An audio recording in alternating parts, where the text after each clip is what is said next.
Buen día, buenas tardes, buenas noches, lo que corresponda. Este video persigue la meta de arrimarnos un poquitito más a la idea de las tablas de verdad, para qué sirve, qué son y sobre todo cómo poder construirlas. En principio vamos a definir qué es una tabla de verdad y vamos a decir que es un instrumento que nos va a permitir determinar los valores que asumirá una cierta proposición compuesta a partir de los valores de verdad de las proposiciones simples que la conforman. Esto puede parecer muy confuso, pero vamos a repasar algunos ítems y después vamos a desarrollar un ejemplo para tratar de cerrar con esta idea. ¿Cuál es la primera pregunta? ¿Cómo se construye? ¿Cómo hacemos? ¿Cómo se puede confeccionar una tabla de verdad?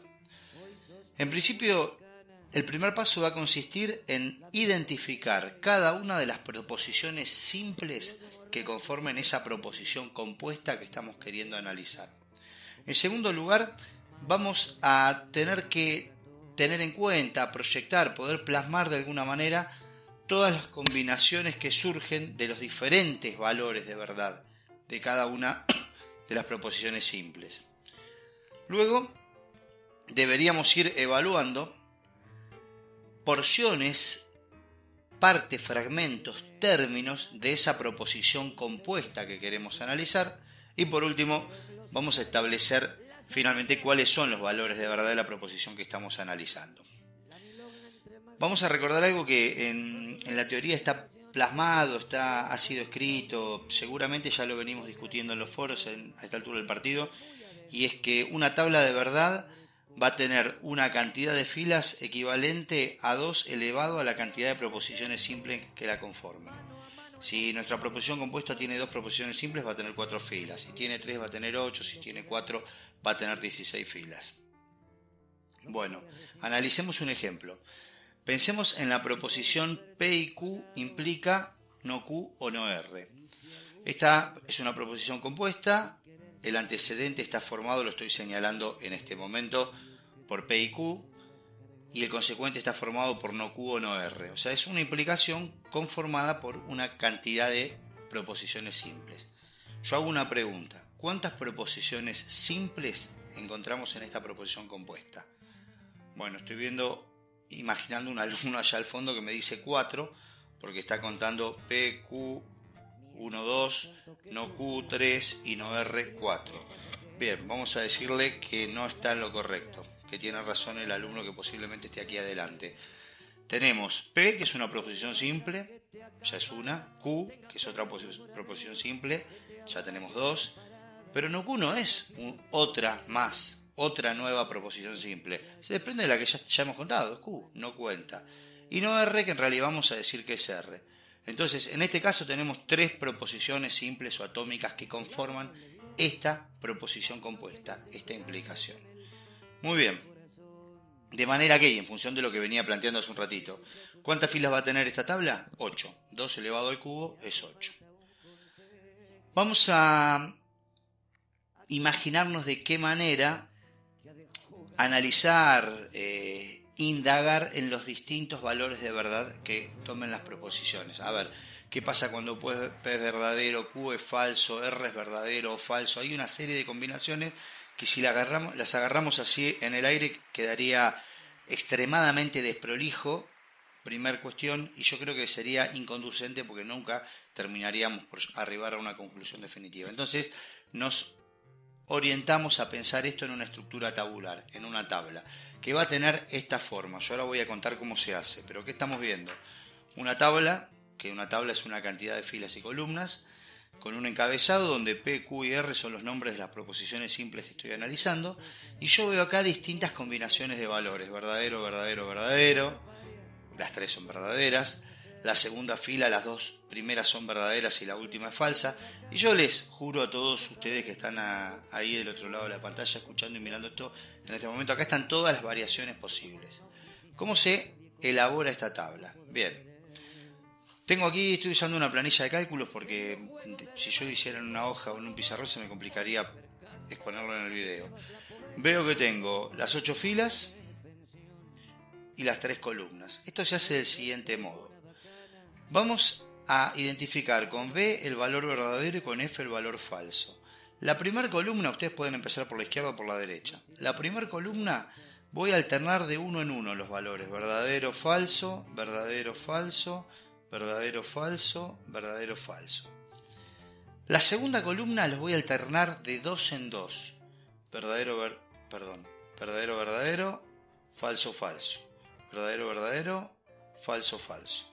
Y la primera columna las voy a alternar de 4 en 4, la tercera columna, perdón, de 4 en 4. Si hubiese una cuarta, de 8 en 8, y así sucesivamente. Verdadero, verdadero, verdadero, verdadero, falso, falso, falso, falso. Muy bien. Aquí tengo la tabla confeccionada para analizar las posibles combinaciones de los valores de verdad de las tres proposiciones simples. ¿Cómo seguimos? Vamos a agregar columnas. Una columna por cada, comillas, cuenta que querramos hacer, por cada operación que pretendamos realizar sobre estas proposiciones simples. Como nos damos cuenta que necesitamos operar con no Q y necesitamos operar con no R, vamos a agregar una columna para calcular no Q y una columna para calcular no R.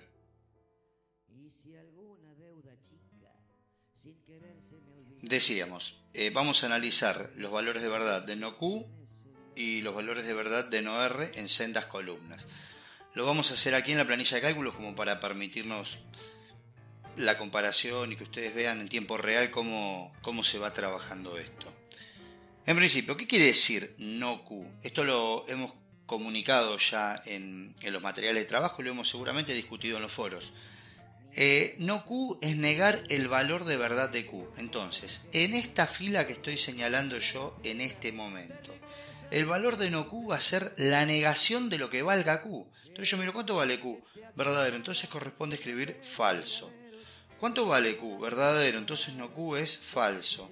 Bueno, en realidad es bastante simple porque del mismo modo que alternábamos de 2 en 2, continuaremos alternando de 2 en 2. Lo mismo con no R. No R va a ser falso porque vale verdadero R. Verdadero, falso, verdadero, falso, verdadero, falso, verdadero. Y aquí tengo entonces dos columnas más con los valores de verdad de no Q y de no R.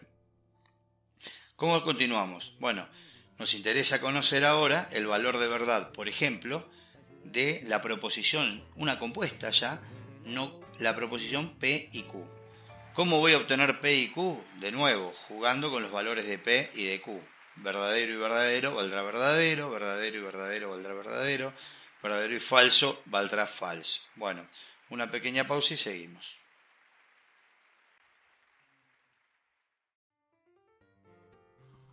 Bueno, muy bien, vamos a analizar cómo podemos hacer esto en la tabla de valores con la que veníamos laburando, en la planilla de cálculos en la que venimos trabajando.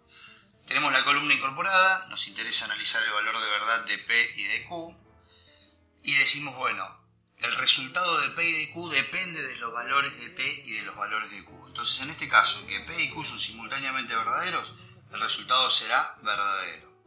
En este caso, en que P y Q son simultáneamente verdaderos, el resultado será verdadero. Aquí que P es verdadero y Q es falso, el resultado es falso, falso por la misma razón. Y en todos estos casos que faltan es falso, simplemente porque ya observando que una de las proposiciones es falsa, sabemos que la operación y va a dar como resultado falso. Muy bien, falso. Acá tenemos nosotros el valor de verdad de la columna P y Q. Vamos a continuar. Vamos a incorporar una nueva columna de trabajo. Agregaremos la columna no Q o no R, conforme hemos analizado ya en su momento los valores de verdad de no Q y los valores de verdad de no R por separado. Entonces vamos a confeccionar esta columna. El valor de verdad de no Q es falso, el valor de verdad de no R es falso. Sabemos que la operación devuelve verdadero cuando alguna de las dos es verdadera y falso en caso contrario, entonces el resultado es falso. Aquí será verdadero porque hay una de las dos que vale verdadero, que es no R, entonces verdadero, verdadero o falso verdadero, verdadero, falso porque ambas son falsas. Y bueno, estoy viendo, aquí hay un verdadero, acá también hay un verdadero y acá las dos son verdaderas. En este caso las tres devuelve verdadero. Ya tenemos entonces calculado no Q o no R. Bien, ya vamos finalizando. Agregamos una última columna que representa ni más ni menos que a la proposición que pretendemos evaluar y realizaremos los cálculos necesarios. Yo en la planilla de cálculos hice alguna variante. Ustedes pueden ver acá que el encabezado es P y Q, implica no Q o no R, tal cual se escribiría en una hoja o en un pizarrón. Por comodidad en mi planilla de cálculos decido identificar a la columna A, que tiene el valor de verdad de P y Q, que en definitiva es el antecedente de la implicación, de un color. La columna verde la titulo B para identificarla más rápido, para escribirla más fácil y para que sea más simple de ver. Nada más que por eso. Podemos ver que el consecuente es no Q o no R. Entonces, en definitiva, nos interesa hacer rosado implica verde. Este es el trabajo. Esta es la tarea. Sería mucho más difícil empezar a indagar en cuánto vale P, cuánto vale Q, cuánto vale no Q, cuánto vale no R. En cambio, ahora sabemos que el trabajo es hacer rosado implica verde. La implicación es una operación que devolverá verdadero siempre, salvo que se encuentre antecedente verdadero y consecuente falso, en términos de los colores que estamos hablando. La implicación va a ser siempre verdadera, salvo que aparezca verdadero en la columna rosada, falso en la columna verde. Estoy viendo que es falso aquí y luego va a ser todo verdadero. Sencillamente porque el antecedente falso en la implicación devuelve inmediatamente una implicación verdadera. Este es el resultado, esta es nuestra tabla de verdad y vamos a decir que por un elemento esto no es una tautología. Si este falso fuese un verdadero, podríamos decir que la implicación en la tabla de verdad es una tautología. Bueno, esto es todo. Esperamos que sea útil y que sirva.